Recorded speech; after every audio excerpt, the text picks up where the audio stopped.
பிலிப்பியரின் புஸ்தகம் 4ஆம் அதிகாரம் 6-7 வசனத்தை வாசிக்க கேட்போம். பிலிப்பியர் 4ஆம் அதிகாரம் 6-7 வசனம். நீங்கள் ஒன்றுக்கும் கவலைப்படாமல் எல்லாவற்றையும் குறித்து உங்கள் விண்ணப்பங்களை ஸ்தோத்திரத்தோடு கூடிய ஜெபத்தினாலும் வேண்டுதலினாலும் தேவனுக்கு தெரியப்படுத்துங்க. அப்பொழுது எல்லா புத்திக்கும் மேலான தேவ சமாதானம் உங்கள் இருதயங்களையும் உங்கள் சிந்தைகளையும் கிறிஸ்து இயேசுவுக்குள்ள காத்துக்கொள்ளோ. எல்லா புத்திக்கு மேலான தேவ சமாதானம் அது எப்பொழுது காத்துக்கொள்ளோ. துதி ஸ்தோத்திரம் எங்கே இருக்கிறதோ அங்கே தேவ சமாதானம் இருக்கும். ஆமென், அல்லேலூயா. துதி ஸ்தோத்திர ஜெபம், துதியும் ஜெபமும் அது இரண்டு கண்கள். இந்த ஸ்தோத்திரமும் ஜெபமும் இணைந்து இருக்கிற பொழுது அந்த ஸ்தோத்திர ஜெபத்தினால, அந்த துதி ஜெபத்தினால கர்த்தர் அங்கே ஒரு பெரிய ஒரு சமாதானத்தை கர்த்தர் உண்டாக்குகிறார். ஆமென், அல்லேலூயா. ஒன்றுக்கும் கவலைப்படாம நல்லா ஸ்தோத்திரம் பண்ணுங்க, நல்லா துதியுங்க, நல்லா ஜெபம் பண்ணுங்க. இது கர்த்தர் நம்ம கொடுத்துருக்கிற ஒரு பெரிய ஆயுதம். இந்த ஆயுதம் உலகத்தான தெரியாது. இந்த ஆயுதம் என்ன சொல்லலாம், இந்த ஆயுதம் உலகத்தானுக்கு தெரிந்த அளவுக்கு நமக்கு தெரியல. நம்ம கையில் ஒரு ஆயுதமும் இல்லை, நம்ம கையில் ஒரு வெப்பன்ஸும் இல்லை. ஆனால் பிசாசு பயப்படுது, உலகம் பயப்படுது, பயந்து தான் கத்துறாங்க, பயந்து தான் நமக்கு விரோதமாக எழும்புறாங்க. ஆனால் நம்ம கூட ஒரு பெரிய ஆயுதத்தை கர்த்தர் நமக்குள்ள வைத்திருக்கிறார். ஆமென் சொல்லுங்க, அல்லேலூயா. இந்த துதியும் ஜெபமும் நமக்குள்ள இருக்கிற ஒரு பெரிய ஆயுதம். இன்னைக்கு நான் ஏற்கனவே கேட்டது போல நீங்கள் ஜெபம் பண்ணாமல், தேவ சமூகத்தில் வேதத்தை வாசிக்காமல், துதிக்காமல் சமாதானத்தை எதிர்பார்க்கவே முடியாது. சமாதானம் வேணும் அப்படின்னா தேவ சமூகத்தில் எல்லாவற்றுக்காகவும் ஸ்தோத்திரம் செலுத்தணும். இழப்பு இருக்கலாம், தடை இருக்கலாம், பிரச்சனை இருக்கலாம், எல்லாவற்றுக்காகவும் கர்த்தரை நான் எக்காலத்திலும் ஸ்தோத்தரிப்பேன். எக்காலத்திலும் கர்த்தருக்குள் எப்பொழுதும் சந்தோஷமாயிருப்பேன். சந்தோஷமாக இருங்கள் என்று மறுபடியும் உங்களுக்கு சொல்லுகிற எல்லா சூழ்நிலையிலையும் எல்லாவற்றுக்காகவும் நான் எப்பொழுதும் ஸ்தோத்திரம் பண்ண, எப்பொழுதும் துதிக்க, எப்பொழுதும் செபிக்க தேவ கரத்தில் வரணும். ஜெபம் பண்ணாம ஆசீர்வாதத்தை பெற்றுக்கொள்ள முடியாது. நீ ஸ்தோத்தரிக்காம சில தடைகளை மாற்ற முடியாது. தேவ சமூகத்தில் விழுந்து கடந்து ஆண்டவரை துதித்து ஸ்தோத்தரித்து ஜெபம் பண்ணி கர்த்தருக்கு நிற்கணும். அதில் ஒரு பெரிய சமாதானம் உண்டாகும். ஆமென், அல்லேலூயா. அப்போஸ்தலர் 12:5-6 வாசிக்கிற பொழுது வாசிப்போம். அப்போஸ்தலர் 12ஆம் அதிகாரம் 5-6 வசனம். அப்படியே பேதுரு சிறைச்சாலையிலே காக்கப்பட்டிருக்கையில் சபையார் அவனுக்காக தேவனை நோக்கி ஊக்கத்தோடு ஜெபம் பண்ணினார்கள். ஏரோது அவனை வெளியே கொண்டு வரும்படி குறித்திருந்த நாளுக்கு முந்தின நாள் ராத்திரியிலே பேதுரு 2 சங்கிலிகளால் கட்டப்பட்டிருக்கையில் 2 சேவகர் நடுவே நித்திரை பண்ணி கொண்டிருந்தார். அல்லேலூயா.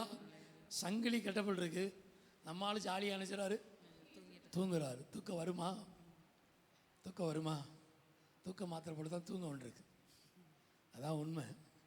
இன்னைக்கு அனைவருடைய வாழ்க்கையில் அதான் நடக்குது. தூக்கம் இல்லாமல் சமாதான குலைச்சலை நிமித்தமாய், கொந்தளிக்கிற ஆவி நிமித்தமாய், கொந்தளிக்கிற பிரச்சனை நிமித்தமாய் தூக்கத்தை இழந்து பல நாட்கள் தூக்கத்தை இழந்து நிற்கிறோம். அதுதான் நம்ம வாழ்க்கையில் பெரிய வியாதி. அதுதான் நம்மளோட வாழ்க்கையில் பெரிய பலவீனத்தை கொண்டு வருகிறது. நிம்மதியாக தூங்க முடியல. சில பேர் படுத்தா அடுத்த செகண்ட் பரலோகமே என் சொந்தமேன்னு போயிடுறாங்க. நீங்கள் உண்மையிலேயே பாக்கியவான்கள், நீங்கள் உண்மையில் பாக்கியவதிகள். எந்த இடத்துல படுத்தாலும் சூப்பராக அடுத்த செகண்ட் அப்படியே ட்ரெயின் ஓடுது. எந்த இடத்துல படுத்தாலும் சரி, அது பெட்டாக இருந்தாலும் சரி, தரையாக இருந்தாலும் பாயாக இருந்தாலும் நினச்சிது அழகாக ட்ரெயின் சத்தம் கேட்குது. அது உண்மையில் ஒரு பெரிய பாக்கியம். அதில் பொறாமப்படுறதுக்கு ஒன்றுமே இல்லை. ஒரு பெரிய பாக்கியம். நமக்கு பெட்ஷீட் மாறினாலே தூக்கம் வராது. தலையணை மாறினாலே என் தலையணை தான் வேணும், ஏன் பெட்ஷீட் தான் வேணும் அப்படின்னு நினச்சோம். கொஞ்சம் இடம் மாறினா நினச்சாது தூக்கம் வராது. உண்மையை ஒத்துக்கொள்ளணும். அப்போ நல்லா கவனிக்கணும், அது அப்படி வருது. ஆனால் இவர் நம்மால் என்ன பண்ணுறாரு, 2 சேவகர் நடுவே சங்கிலினால் கட்டப்பட்டிருக்கு. சும்மாவை கட்டியிருப்பா, அடித்து தோசம் பண்ணி சங்கிலினால் கட்டி 2 பொறிச்சேவலை பக்கத்தில் விட்டுருக்காரு. நம்மளால் அழகாக தூங்கி கொண்டிருக்கிறார். அல்லேலூயா, அல்லேலூயா. ஜெபம் சாதிக்க முடியாததை சாதிக்கும். அல்லேலூயா, ஸ்தோத்திர. ஜெபம் முடியாத சூழ்நிலையை முடிய பண்ணும். அவருடைய வாழ்க்கையில் அங்கே அழகாக நித்திரை பண்ணி சமாதானத்தோடு அவர் தூங்கி கொண்டிருப்பதை பார்க்கிறோம். கர்த்தர் அற்புதம் செய்து வெளியே கொண்டு வருகிறார். அப்போஸ்தலர் நடவடிக்கையின் புஸ்தகம் 16ஆம் அதிகாரம் 23 வாசிப்போம். அப்போஸ்தலர் 16:23 வசனம். அவர்களை அநேக அடி அடித்த பின்பு, அநேக அடிகள் அடித்த பின்பு சிறைச்சாலையிலே வைத்து அவர்களை பத்திரமாய் காக்கும்படி சிறைச்சாலைக்காரனுக்கு கட்டளையிட்டார்கள். அவன் இப்படிப்பட்ட கட்டளையை பெற்று அவர்களை உட்காவலறையிலே அடைத்து அவர்கள் கால்களை தொழுமரத்தில் மாட்டி வைத்தான். நடுராத்திரியிலே பவுலும் சீலாவும் ஜெபம் பண்ணி தேவனை துதித்து பாடினார்கள். காவலில் வைக்கப்பட்டவர்கள் அதை கேட்டுக்கொண்டிருந்தார்கள். சடுதி நல்லா கவனிக்கணும். அவ்வளவு பிரச்சனை, அடிச்சு தொழுமரத்தில் மாட்டி எங்க திரும்பினாலும் பட்டோம். அது சாதாரண ஒரு காரியம் அல்ல. எங்க திரும்பி படுத்தாலும் அந்த கத்தி அவனுடைய சரீரத்தை சேதப்படுத்தும். அதான் அவர் அனுபவித்த தண்டனை. கால் அசைக்க முடியாது, கையசைக்க முடியாது. எங்க திரும்பினாலும் அது குத்தி கொண்டே இருக்கும், சரீரத்தை கிழித்து காயப்படுத்தி கொண்டே இருக்கும்.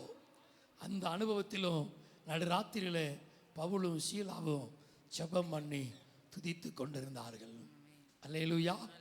ஒன்றும் அவங்க சமாதானத்தை எடுத்துக்கொள்ள முடியல, அசைக்க முடியல. கடந்த நாட்டில் இந்த கன்னியாஸ்திரியை இழுத்துட்டு போனாங்க. ஒரு லேடி பயங்கரமான கெட்ட வார்த்தையில் திட்டுறான், பயங்கரமான கெட்ட வார்த்தையில் திட்டுறான். பாருங்க அந்த சகோதரி முகத்தை. எத்தனை பேர் வாட்ஸ்அப்பில் பார்த்தீங்கன்னு தெரியல. அமைதியாக அப்படியே எல்லாவற்றையும் சகித்து கொண்டு சமாதானமாய் இருப்பதை பார்க்க முடிந்தது. அல்லேலூயா, அல்லேலூயா. அந்த துதி ஜெபம் அது ஒரு பெரிய சமாதானத்தை கொண்டு வரும். அந்த நெருக்கப்பட்ட அந்த சூழ்நிலையிலையும் அவங்க 2 பேரும் நடுராத்திரியில் பவுலும் சீலாவும் ஜெபம் பண்ணி துதித்து கொண்டிருந்தார்கள். ஆமென், அல்லேலூயா. அவளுடைய கட்டுகள் எது அவளை கட்டி வைத்திருந்ததோ, எது அவங்களுக்கு சிறையிருப்பாக இருந்ததோ, அதிலிருந்து கர்த்தர் விடுதலை கொடுத்து ஊழியத்தை நிறைவேற்றினார். அல்லேலூயா. இன்னைக்கு இந்த துதி என்கிற ஆயுதத்தை எடுத்துக்கொள்வோம், ஜெபம் என்கிற ஆயுதத்தை எடுத்துக்கொள்வோம். ஒருவேளை நீங்கள் ஜெபத்தை மறந்து ரொம்ப நாள் ஆயிருக்கலாம். நீங்கள் ஜெபம் இல்லாமல் நிறைய முயற்சி, நிறைய பிரயாசம் பண்ணியிருக்கலாம். இல்லை, அது உங்கள் வாழ்க்கையில் இருக்கிற சிறையிருப்பை மாற்றாது, உங்கள் வாழ்க்கையில் இருக்கிற தடையை மாற்றாது. உலகத்தானுக்கு மாற்றம். அது உலகத்தானுக்கு ஒரு குறிப்பிட்ட காலம் வரைக்கும் வைத்திருக்கீங்க. உன்னையும் உலகத்தானை கம்பேர் பண்ணாத. அவங்களாம் ஜெபம் பண்ணிட்டாங்களா? உங்கள் கூட படித்த பிள்ளைங்களாக தான் இருக்கலாம், உங்கள் கூட ஈக்குவலாக இருக்கவங்க தான் இருக்கலாம். அவங்க ஜெபம் பண்ணாமல் அவங்க ஞானத்தை பயன்படுத்தி உலகம் ஜெயிக்கலாம், உலகம் ஜெயிக்கும். உலகத்தான் கண்ணு முன்னாடி அவங்க ஜெயிப்பாங்க. ஆனால் கர்த்தரை அறிந்த பின்பு, ரட்சிக்கப்பட்ட பின்பு, ஞானஸ்நான நீதியை நிறைவேற்றின பின்பு, என் அபிஷேகத்தை பெற்ற பின்பு நீ ஜெபிக்கலன்னா ஒரு செங்கலை கூட உன்னால் அசைக்க முடியாது. ஒரு சின்ன காரியத்தை கூட உன்னால் செய்ய முடியாது. நீ செய்கிற காரியம் தோல்வியில் தான் முடியும், தடையில் தான் முடியும், பிரச்சனையில் தான் முடியும், சமாதான குலைச்சலை தான் உண்டாக்கும். இதான் சத்தியம், இதான் உண்மை. இதான் உலகத்தனக்கு நமக்கு இருக்க வித்தியாசம். நம்ம அவங்கள பார்த்து சின்ன வயசில் நல்லா ஜெபம் பண்ணோம், சின்ன வயசில் நல்லா துதித்தோம், உண்மைதான். நல்லா துதித்து நல்லா ஜெபம் பண்ணி பாடினதெல்லாம் உண்மைதான். ஆனால் இப்போ கொஞ்சம் உயர்ந்த பின்பு நம்முடைய கண்கள் அவனை பார்க்குது, உலகத்தை பார்க்குது. அவன் எல்லாம் இப்படி இருக்கிறான், அவனை ஜெபிக்கிறானா, அவன் இப்படி காரியத்தை செய்கிறானா, அவங்கள கம்பேர் பண்ணி அவங்கள ஃபாலோ பண்ணுகிறோம். அது நிமித்தமாய் நாளில் தடைகளையும் போராட்டத்தையும் பிரச்சனைகளையும் சமாதான குலைச்சலையும் சந்திக்கிறோம். ஆண்டவருடைய பிள்ளைங்க எப்பொழுதும் எல்லாவற்றுக்காக ஸ்தோத்திரம் பண்ணுங்க, நல்லா துதிங்க. ஆண்டவர் எதை செய்தாலும் என் வாழ்க்கையில் நன்மைக்கு எதுவாய் நடத்துவா. நல்ல மனதார ஆண்டவரை ஸ்தோத்திரம் பண்ணுங்க. நல்ல இருதயத்தின் ஆழத்திலிருந்து துதியுங்க. தனி ஜெபம் ரொம்ப முக்கியம். தனி ஜெபம் ரொம்ப முக்கியம். சபைக்கு வரும்பொழுது ஜெபம் பண்ணலாம், கூடி வரும்பொழுது ஜெபம் பண்ணலாம். நீங்கள் தனித்து தேவ சமூகத்துக்குள்ள நீ ஜெபிக்கணும், தனித்து போராடி ஜெபிக்கணும். அந்த ஜெபம் நம்ம வாழ்க்கையில் என்னென்ன காரியம் சமாதான குலைச்சலை கொண்டு வருகிறதோ அவ எல்லாவற்றையும் கர்த்தர் மாற்றுவா, அவ எல்லாவற்றையும் முறியடிப்பா. உன் சமாதானம் நதியை போல இருக்கும், உன் சமாதானம் நதியை போல இருக்கும். ஏசாயா 54 அதிகாரம் 14 வசனத்தை வாசிப்போ, பிள்ளைகள் கர்த்தரால் போதிக்கப்பட்டிருப்பார்கள், பிள்ளைகளுடைய சமாதானம் பெரிதாயிருக்கும். வாசிங்க அடுத்த வசனத்தை. நீதியினால் ஸ்திரப்பட்டிருப்பாய், கொடுமைக்கு தூரமாவாய், பயமில்லாதிருப்பாய், திகிலுக்கு தூரமாவாய், அது உன்னை அணுகுவது இல்லை. இதோ உனக்கு விரோதமாய் கூட்டம் கூடினால் அது என்னால கூடுகிற கூட்டம் அல்ல. எவர்கள் உனக்கு விரோதமாய் கூடுகிறார்களோ அவர்கள் உன் பட்சத்தில் வருவார்கள். இதோ கரி நெருப்பை ஊதி கிரியைக்கான ஆயுதத்தை உண்டு பண்ணுகிற கொல்லனையும் நான் சிருஷ்டித்தேன், எடுத்து நிக்கிரகமாக்குகிறவனையும் நான் சிருஷ்டித்தேன். உனக்கு விரோதமாய் உருவாக்கப்படும் எந்த ஆயுதமும் வாய்க்காதே போகும். விரோதமாய் நியாயத்தில் எழும்பும் எந்த நாவை நீ குற்றப்படுத்துவாய். கர்த்தருடைய ஊழியக்காரனுடைய சுதந்திரம். என்னால் உண்டான கவனிக்கணும். இந்த வசனத்துல கரி நெருப்பை ஊதி தன் கிரியைகளுக்கான ஆயுதத்தை உண்டு பண்ணுகிற கொல்லன். இந்த வசனம் எனக்கு திடீர்னு ஒரு ஊழியக்காரர் இப்படி அதற்கு விளக்கம் கொடுத்தா. கரி நெருப்பு அதில் ஏதாவது இருக்கா? யாரும் நினைச்ச மாட்டோம் வீட்டில் சமையல் பண்ணுறதுக்கு கரி நெருப்பை யூஸ் பண்ண மாட்டோம். நல்லா கவனிக்கணும். நம்ம நல்ல விறகு நல்ல கட்டையை வாங்கி தான் யூஸ் பண்ணுவோம். கரி நெருப்பை யூஸ் பண்ணுறது கொல்லன் தான் நினச்சணும். அதிகமாக யூஸ் பண்ணணும், இல்லைன்னா அந்த காலத்தில் அயன் பண்ணுறவங்க தான் யூஸ் பண்ணணும். அவள் நல்லா கவனிக்கணும். கரி நெருப்பு ஏற்கனவே எரிஞ்சி கரிக்கட்டையா போனது, அதான் கரி நெருப்பு. ஏற்கனவே பிரகாசமா இருந்தவங்க, ஏற்கனவே நல்ல விறகா இருக்கிற பொழுது நல்ல பலிபீடத்தின் அக்கினி பற்றி எரியும்படியாய் விறகா இருந்து எரிந்தவங்க இப்ப கரிக்கட்டையாய் கீழே விழுந்து கிடக்கிறோம். கரிக்கட்டையாய் குப்பையாய் எங்கேயோ ஒரு ஓரத்தில் விழுந்து கிடக்கிறோம். ஆனால் ஆண்டவர் சொல்லுகிறார், அதையும் நீ திருப்பி ஊது என்கிறார். ஆமென், அல்லேலூயா. அது கரிக்கட்டை தான். விறகா இருக்கிற பொழுது நீ எரிஞ்சது உண்மைதான். இப்ப எரிஞ்சு பிரகாசிச்சு முடிஞ்சு கரிக்கட்டையாய் நீ எங்கேயோ ஓரத்தில் தெருக்களில் எங்கேயோ கிடக்கலாம். ஆனா கர்த்தர் சொல்லுகிறார், அதை நீ ஊதணும். அது ஊதணும். நீ ஊத எப்பேற்பட்ட இரும்பு, நம்ம செய்கிற விறகுனால இரும்பை எரிக்க முடியாது. நல்லா புரிஞ்சுக்கணும். நம்ம பிரகாசித்த விறகு, நம்ம அது வரைக்கும் பயன்படுத்தின விறகு, அதனால இரும்பை எரிக்க முடியாது. ஆனால் கரிக்கட்டையாய் ஓரத்தில் விழுந்து போய் கிடந்த அதை உன் விசுவாசம் என்கிற ஆயுதத்தை பயன்படுத்தி நீ ஊத எப்பேற்பட்ட இரும்பா இருந்தாலும் அது எக்கா இருந்தாலும் கர்த்தர் அதை எழுந்து பிரகாசிக்க பண்ணுவா. அல்லேலூயா, அல்லேலூயா. அதுதான் கர்த்தர் செய்கிற காரியம். சாதாரண விறகை வைத்து நீ அடுப்பை மூட்டுவது எளிதான காரியம். ஆனால் கரிக்கட்டையை நீ ஊதணும், அதற்கு பிரயாசப்படணும். அதற்கு அதிகமாய் அவன் எவ்வளவு கஷ்டப்பட்டு அதை ஊதுகிறானோ அதே போல நீ எலும்பு, தேவனுக்காக எலும்பு, செபத்தில் எலும்பு. அது எப்பேற்பட்ட காரியமாக இருக்கலாம், ஆண்டவர் அதை பிரகாசிக்க பண்ணுவா. ஹல்லேலூயா, ஹல்லேலூயா.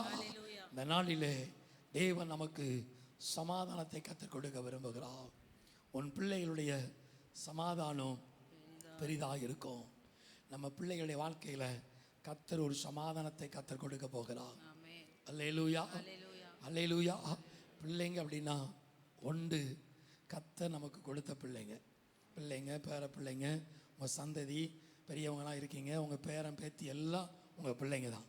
அந்த பிள்ளைங்களுடைய சமாதானம் பெரிதாக இருக்கும். என்னோண்டு பிள்ளைங்க அப்படின்னா நாம் எல்லாரும் தேவனுக்கு பிள்ளைங்க தான்.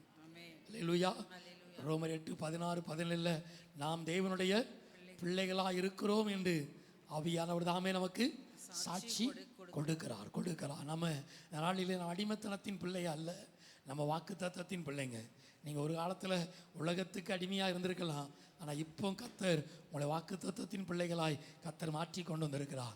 நீங்கள் எல்லாரும் வாக்குத்தத்தத்தின் பிள்ளைங்க.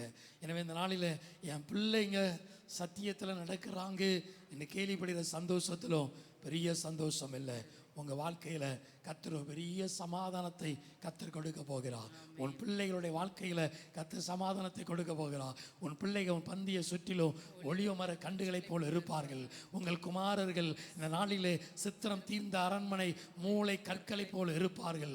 இந்த நாளில் அப்படிப்பட்ட சமாதானத்தினராய் கர்த்தர் நம்முடைய பிள்ளைகளை நடத்த போகிறார்.